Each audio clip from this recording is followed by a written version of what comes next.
Hello everyone, welcome to our channel Success Edutech.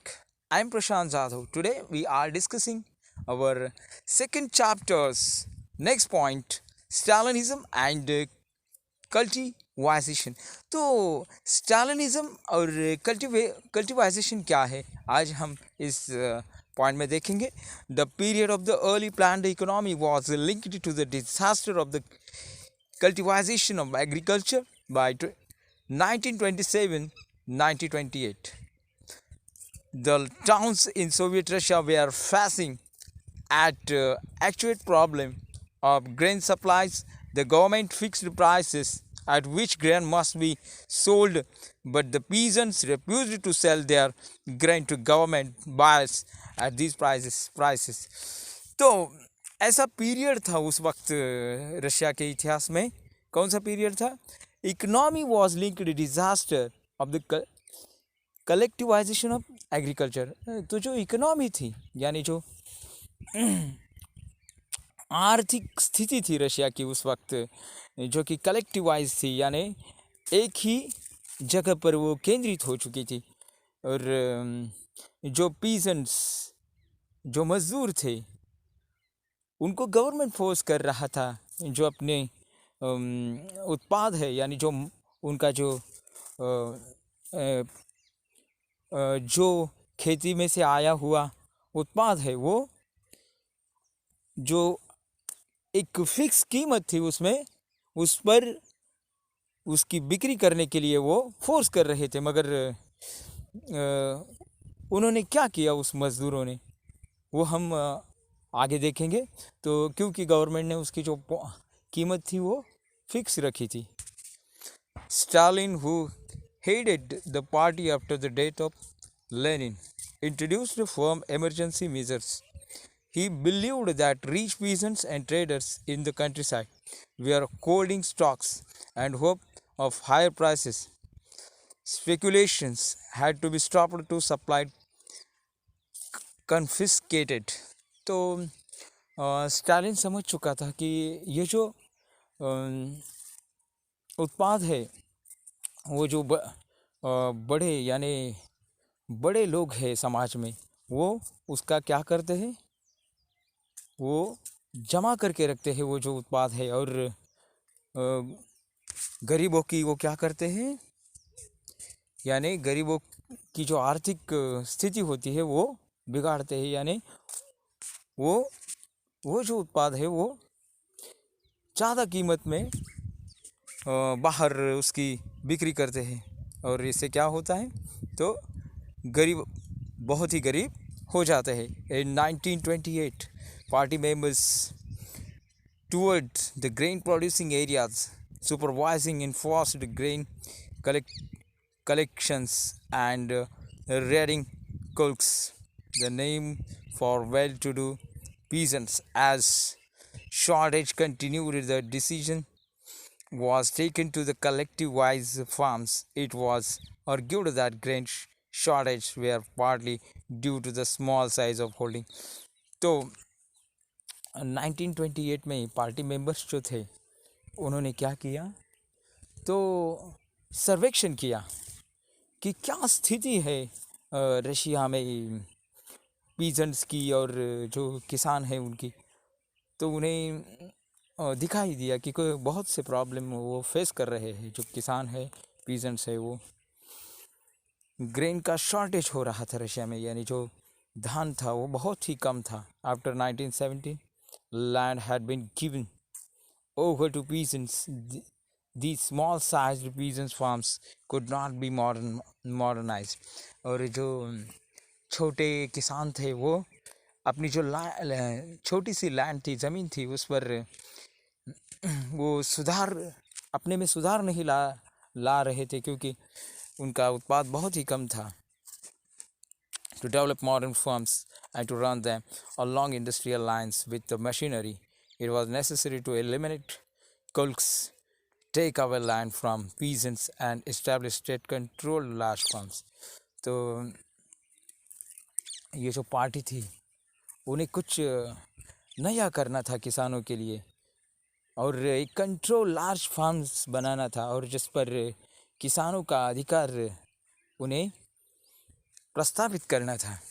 What followed was Stalin's collectivization program. तो ये Stalin का collectivisation programme क्या है, ये हम देखेंगे। From 1929 the party forced all peasants to cultivate in collective farms kolkhozes. तो party ने क्या किया, एक कलेक्टिव फार्म्स करने के लिए फोर्स किया सभी किसानों को। The bulk of the land and implements we are transferred to the ownership of collective farms. और ये जो बुलक जो थे यानी बैल वगैरह सभी किसानों को खेती में काम करने के लिए दिए गए थे। Peasants work on land and kolkhoz profit was shared. और ये जो पीजन्स काम करते थे खेतों में, उसमें जो प्रॉफिट आता था वो सभी में बांटने का एक प्रस्ताव वहाँ पर जारी किया गया, शेयर करने के लिए वो जो इनकम था वो। Enraged peasants arrested the authorities and destroyed their livestock. Between 1929 and 1931, the number of cattle fell by 1/3. Those who resisted cultivations were severely punished. Men were deported and exiled. तो ये कौन से किसान ये नहीं मान रहे थे, उनको क्या किया गया, डिपोर्ट कर दिया, एक्सिल कर दिया, यानी उनको उसे निकाल दिया। As a resisted cultivation peasants argued that they were not rich and they were not against socialism. तो ये जो पीजेंट्स थे उन्होंने आर्ग्यू किया, यानी कुछ अपने कुछ भाइयों से उन्होंने डिस्कस किया, और उसके बाद क्या हुआ, तो they merely did not want to work in collective farms for variety of reasons. और ये कलेक्टिव फार्म्स की खेती में काम करने के लिए तैयार नहीं थे, बहुत से रीज़न थे उसमें। Stalin's government allowed some independent cultivation but treated such cultivators अनसिम्पैथेटिकली।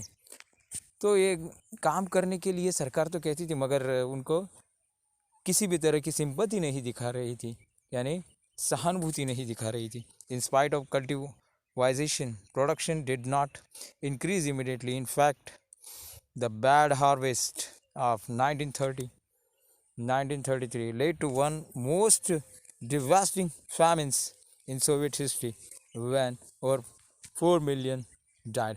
और एक 1930 और 1933 में एक ऐसा फैमिन्स आया, एक बहुत ही बड़ी आपत्ति आई रशिया में, जिसमें 4 मिलियन पीपल डाइड हो गए, और उसमें 4 मिलियन पीपल मर गए। न्यू वर्ड्स डिपोर्टेड का जो मीनिंग है वो forcibly removed from one's own country, exiled, forced to live away from one's own country। यानी जो हमारी कंट्री होती है उस कंट्री से जिस व्यक्ति को डिपोर्ट किया जाता है, तो वहाँ से वो निकाल दिया जाता है उस व्यक्ति को, यानी उसे तड़ी पार कहते हैं। डिपोर्टेड और एक्सिल का मीनिंग क्या है, तड़ी पार। तो आगे जाते हैं हम। तो official view of opposition to collectivisation and the government response. तो ऑफिशियल व्यू और अपोजिशन कलेक्टिवाइजेशन ये क्या है, इस पॉइंट में हम देखेंगे। From the second half of the February of the year, the various regions of the Ukraine mass insurrections of the peasantry have taken place, caused by the distortions of the party line by the section of the lower ranks of the party and the Soviet apparatus of the course of introduction of the cultivation and preparatory work of the spring harvest. Within a short time, a large-scale activities from the above-mentioned regions carried over the neighboring areas, and the most aggressive instructions have taken place near the border. The greater part of the peasants' insertions have been linked to the demands of the return collectivized stocks of grain, livestock, and tolls between 1st February and 15 March. 25,000 have been arrested. 656 have been executed. 3,673 have been imprisoned in the labor campus, and 5,580 exiled, reported of K.M. Carlson, President of the State Police Administration of the Ukraine, to the Central Committee of the Communist Party on 19 March 1930 from V. Sokolo ed. Oshach Sich Seto First VLST V 1930 A Y Gauri. तो सरकार के विरुद्ध जाने के कारण क्या हुआ, तो 15 फरवरी को 1 फरवरी के 15 फरवरी नहीं 1 फरवरी और 15 मार्च के दरमियान 25,000 लोगों को अरेस्ट किया गया और 656 लोगों को एक्सक्यूट यानी फांसी दी गई और लगभग 3,673 लोगों को इम्प्रेशन यानी जेल में बंद कर दिया गया और 5,580 लोगों को तड़ी पार कर दिया। यानी इतना कुछ हुआ। लोगों को एकत्रित होने के कारण, सरकार के विरुद्ध एक कदम उठाने के कारण सरकार ने यानी स्टालिन सरकार ने उनको ये शिक्षा दी।